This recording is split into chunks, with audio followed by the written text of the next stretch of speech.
referred to that not having read the Hamas Charter. If you are going to comment on this, you could at least do the people who desire to kill you the decency of trusting their word. And I can tell you that if the people who are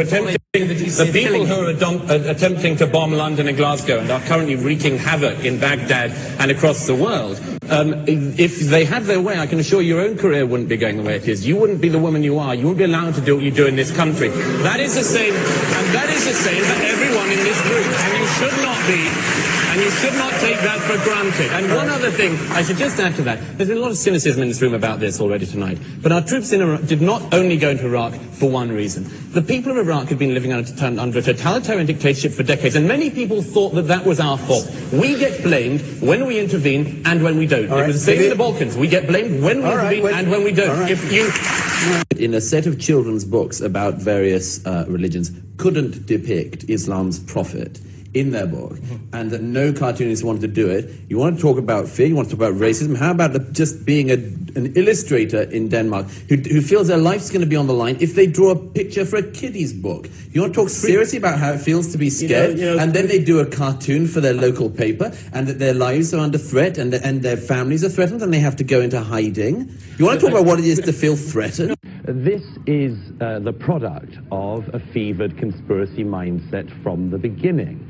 A mindset which is almost messianic in its delusional belief that it can override every single norm of international law, every single norm of criminal law and of national law, and then find itself, and in Mr. Assange's case, in his place of last resort, praising, and I mean it requires a heart of stone not to laugh at this moment, praising the Ecuadorian government for its stand on freedom of speech. I mean, Human Rights Watch found that in 2 weeks of this month alone, the Ecuadorian authorities shut down 6 radio stations and 2 television stations, which they didn't approve of.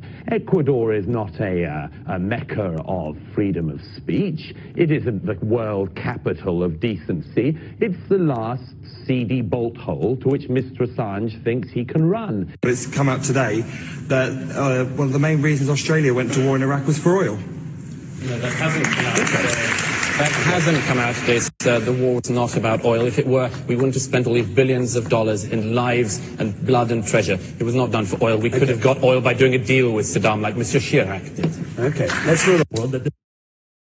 There's a war against Islam and a war against the Muslim world. No, hang on here a moment. The Danish cartoons would not have come to attention if there weren't a group of imams, 2 in particular, who decided to take offense and then take a world tour of taking offense.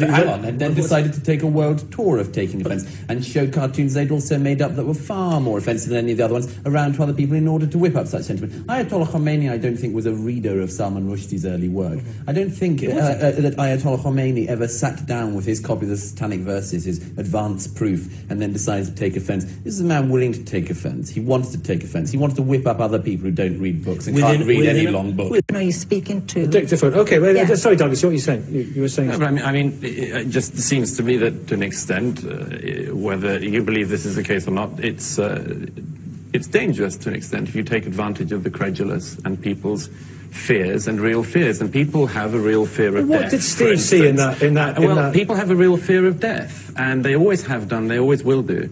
And there are always people who can provide explanations for what happens. If you tell people they're looked after, it makes them feel better than if you tell them they're alone.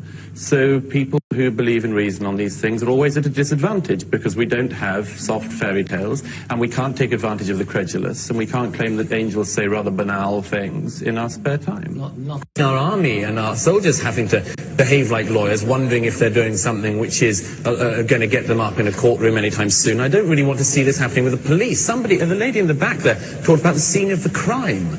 This was not a crime committed by our policemen. These were people who were risking their own lives to protect people like you and me, ladies and gentlemen. And I don't think that we should spit on that and call it a crime or call them criminals. And if I can just finally say that there's an absolute lack of seriousness about this whole debate. Vince Cable said somebody's got to go. Anybody. Let's just get rid of a top-ranking police officer. Well, ladies and gentlemen, at a time of serious public safety issues here, we face a real and determined enemy, which must be laughing tonight when they see politicians like Vince Cable calling for just any resignation. No, would you be happy that one of the people who knows most in this country about your security and mine should just go on a political whim? I don't think so.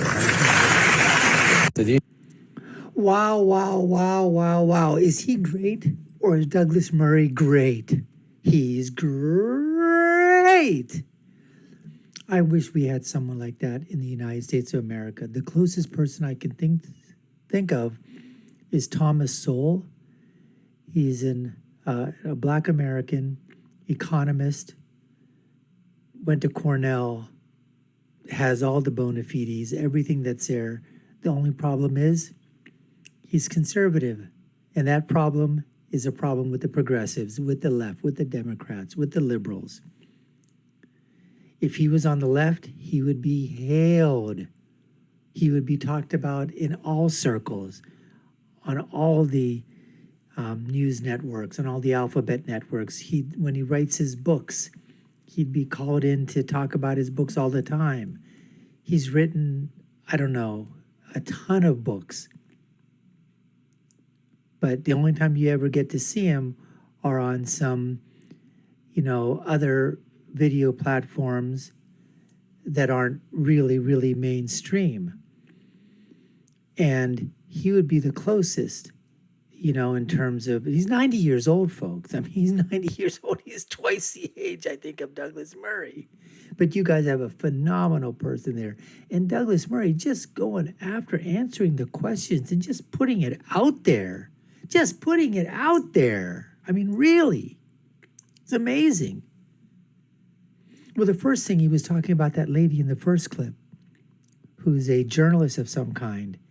And he's basically telling her, you can do the things that you're doing because of the Western ideals of democracy, the Western ideals of freedom of speech, the Western ideals in which you do have women's rights. Try doing what you're doing. Remember the journalist that was filming? I think she was there when the fall of Afghanistan. And she had to put on a scarf and cover her head. She was forced to do that because that's the way they have it in their country. Okay, that's fine. But she was forced. It wasn't by choice. She was forced to do that. And I'm sure if the Taliban had their choice, they probably would have wanted a man to be doing that instead of her. But it was in the early days or whatever, so they had enough problems as it is. But remember Baghdad Bob? Well, all right, you had a Baghdad, Afghanistan as well. And I'm just saying, these guys came out there and said, oh, we support all kinds of women's rights. No, they don't support women's rights. Come on. And that's what Douglas was telling us. And the crowd booed Douglas as if he was saying something that's just, so way out there. I'm telling the truth. And that's the problem. Society is buckled under this crap as well.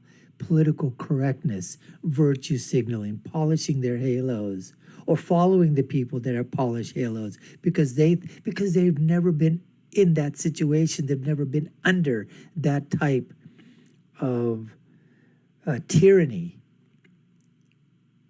And then about the cartoon drawings, look, do you have the right to offend? Absolutely. Do you have the right to draw anything that you want? Absolutely.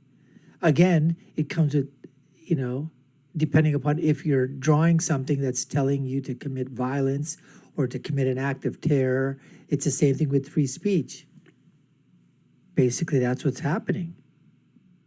But to allow freedom of expression to artists, to painters, to writers or whatever, is something that's allowed under the First Amendment, at least in the United States.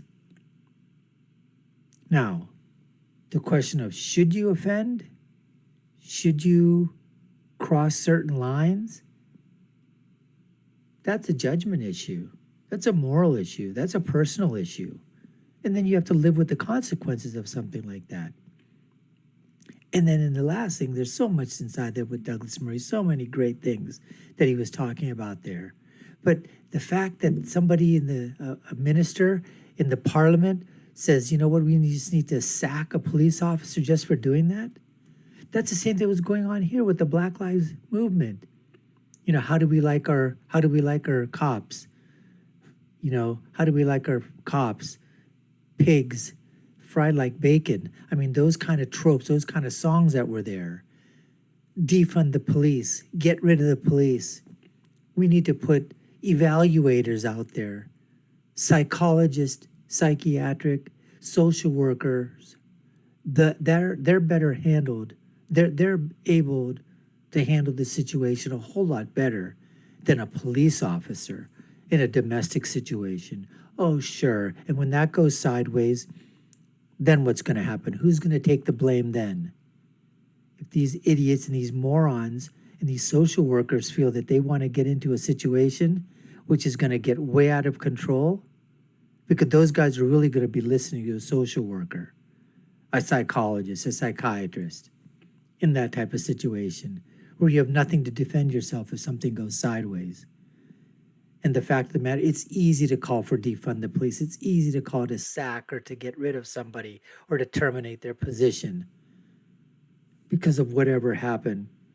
Now, if somebody is committing there's a police officer, law enforcement personnel, anybody, it doesn't matter. But in this case, we're talking about law enforcement, and they've done something wrong.